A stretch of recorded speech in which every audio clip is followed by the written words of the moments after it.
Iran के वजीर खारजा जवाद जरीफ अंकरा के अंदर पहुंच चुके हैं। तैयब उर्दगान के साथ बैठक भी हो गई है और आपको यह भी बता दें कि अब अमेरिका के दिन गिने जा चुके हैं। 3-4 बड़ी खबरें आज की इस वीडियो में डिटेल के साथ डिस्कस करेंगे। छोटी सी गुजारिश है कि आप हमारा यूट्यूब चैनल हसनाट टीवी को सब्सक्राइब कर लें। इस वीडियो को लास्ट तक जरूर देखें, पास मौजूद घंटी के निशान को दबा लें ताकि लेटेस्ट न्यूज आप तक बर वक्त पहुंचती रहे। नाज़रीन, सबसे पहले आपको ये बता दें कि अमेरिका ने ईरान और तुर्की के खिलाफ बड़े बड़े एक्शन हाल ही में लिए हैं। एक तो अभी तक जो बाइडेन की एडमिनिस्ट्रेशन ने किसी तरह से ईरान की न्यूक्लियर डील को रिस्टोर करने में किसी किस्म की कोई अनाउंसमेंट नहीं की, जिसके बाद ईरान ने भी कहा है कि अगर डील पर अमेरिका हमें वापस लेकर आना चाहता है तो जल्द से जल्द ऐलान करे, हम किसी को वेट नहीं कर सकते। दूसरे नंबर पर बड़ी बात यह है कि अभी तक तुर्की के खिलाफ वही रवैया जो बाइडेन ने भी अपनाया है, जो ट्रंप अपना चुके हैं। इसका मतलब यह है कि मामलात खराब हुए हैं, जो बाइडेन के आने से बदलाव कुछ भी नहीं हुआ। तीसरे नंबर पर आपको यह बता दें कि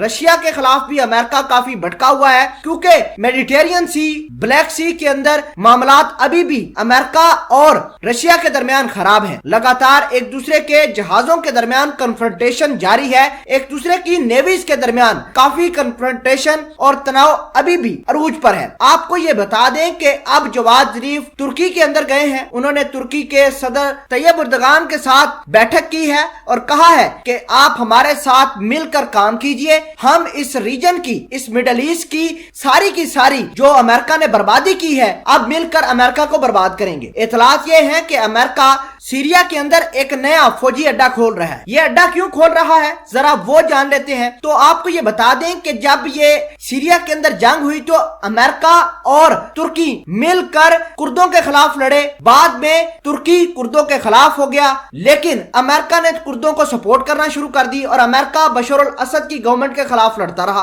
अब बात यूं हुई कि अमेरिका और तुर्की जो एक साथ एक कॉमन एनिमी के खिलाफ लड़ रहे थे, अब अलग-अलग हो गए हैं। अब अमेरिका तुर्की के खिलाफ काम करना शुरू कर दिया है। वजह यह है कि अमेरिका लगातार सीरिया के अंदर कुर्दों को ट्रेनिंग दे रहा है। ये कुर्द ट्रेनिंग लेकर अमेरिका के हथियार लेकर तुर्की की सरहदों पर जाते हैं, तुर्की के अंदर बदअमनी फैलाते हैं, तुर्की की आर्मी को सीरिया के अंदर हिट करते हैं। इसके अलावा तुर्की के जितने भी मिलिट्री अड्डे हैं या इनके फौजी ठिकाने हैं या तुर्की की हवाई पट्टियां हैं सीरिया के अंदर, उन पर कब्जा करवाने में भी अमेरिका का बड़ा हाथ था। अमेरिका कुर्दों को ट्रेनिंग देकर, उनको वेपन्स देकर सब के सब मामलात खराब करता था और सीरिया के अंदर जो भी तुर्की को नुकसान हुआ है वो कुर्दों ने अमेरिका की शह पर किया है। अब अमेरिका एक और अपना फौजी ठिकाना सीरिया के अंदर बना रहा है। अब ईरान, रशिया और तुर्की मिलकर अमेरिका के इस अग्रेशन को खत्म करेंगे। इतलात ये है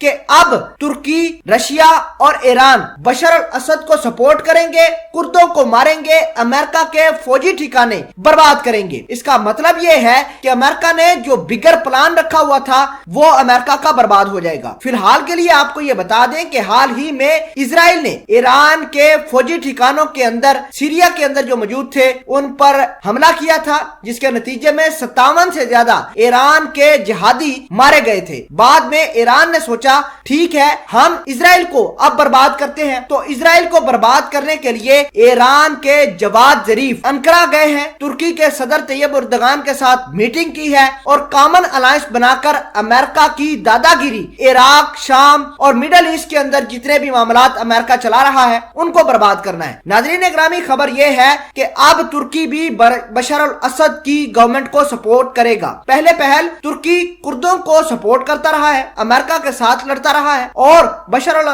असद के खिलाफ जाता रहा है। अब तुर्की हमास को, हिजबुल्लाह को और बशर अल असद को ईरान, रशिया के साथ मिलकर सपोर्ट करेगा और अमेरिका की बर्बादी होगी।